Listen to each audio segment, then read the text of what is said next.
Hey, what's up, guys? Happy Friday. Welcome back to Lazy Couch Thoughts. Today, we're going to be talking about fans in the arena, something that I thought I missed a lot, but maybe I didn't. We can kind of, just jump right into it, I guess. For some reason, fans think they're invincible.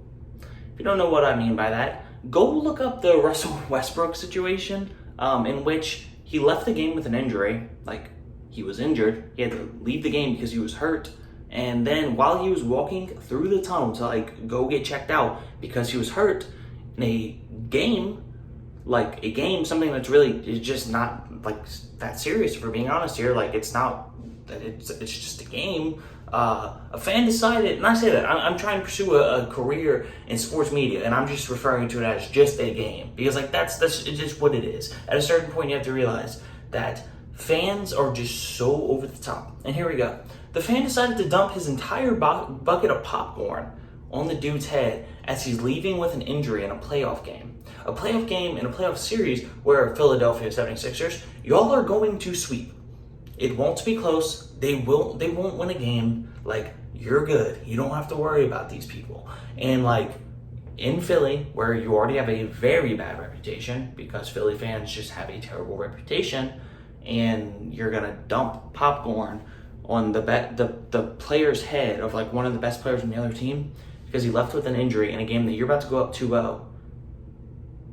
Why?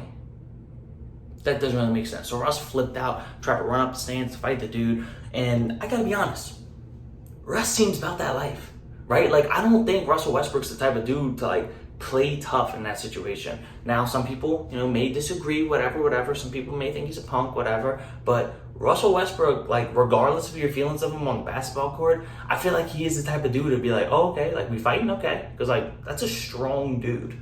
Straight up, he is strong. And that's not somebody I would be trying to fight. But basically, it took 6 guys to hold him back. And I thought, whenever the video first popped across the timeline, I really thought it was going to be a Ron Artest situation.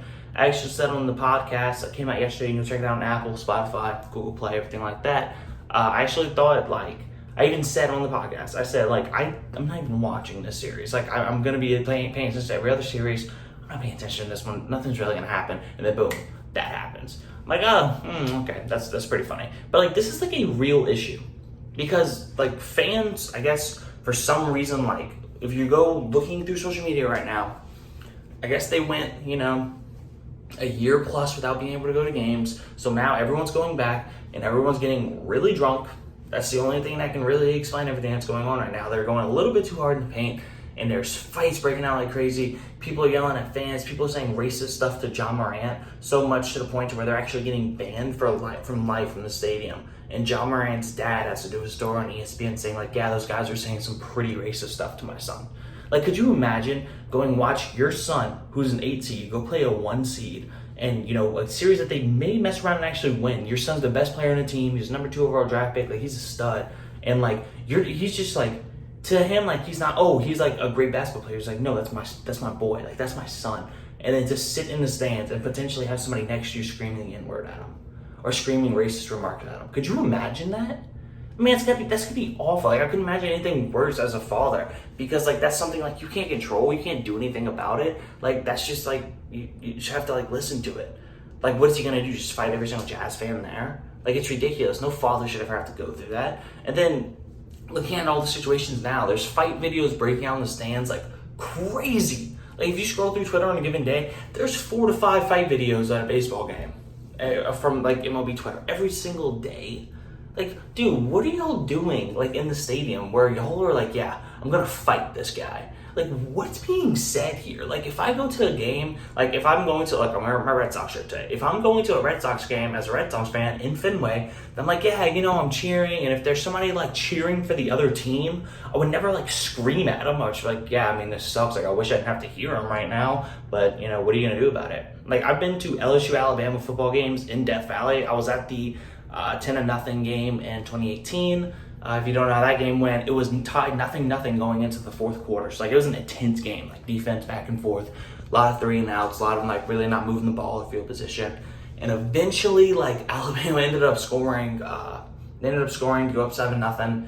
And this Bama fan in front of everybody, he was kind of sitting in front of our section, flipped out, all excited because his team is playing in a top 10 matchup on the road and just took a 7-0 lead with 5 minutes left. And yeah, guess what? As a fan, I'm like, I'm upset right now. My team's losing. I don't want to hear other people be happy. So like, what am I gonna do though? Go fight him? Like, what connects there in your brain? At the end of the day, it's like, yeah, I mean, this sucks, but like, he can be happy for his team too. Like, it's crazy. I went to a Red Sox Yankees game in Yankee Stadium, and the dudes next to me were like really cool. Like, I talked to them the whole game. Like, we got along. Red Sox ended up losing, so it was probably a little bit easier for them to be nice. But at one point, Devers hit a home run. And I said, let's go, Rafi. And somebody yelled, sit down. I'm like, oh my God, like, okay, I guess I'm sitting down now because I'm not about to fight all 110 people over here at a Yankees game. And the dumbest part about it all, like stadium fights, I know this started with Westbrook, we'll get back to that. But whoever has the high ground is going to win the fight. Like 9 times out of 10, because like, if you're punching down on somebody who's coming up to your waist, like, how do you lose that fight unless they can somehow pull you down like over the stairs? But fighting in like the stadium chairs is just a terrible, terrible place to fight.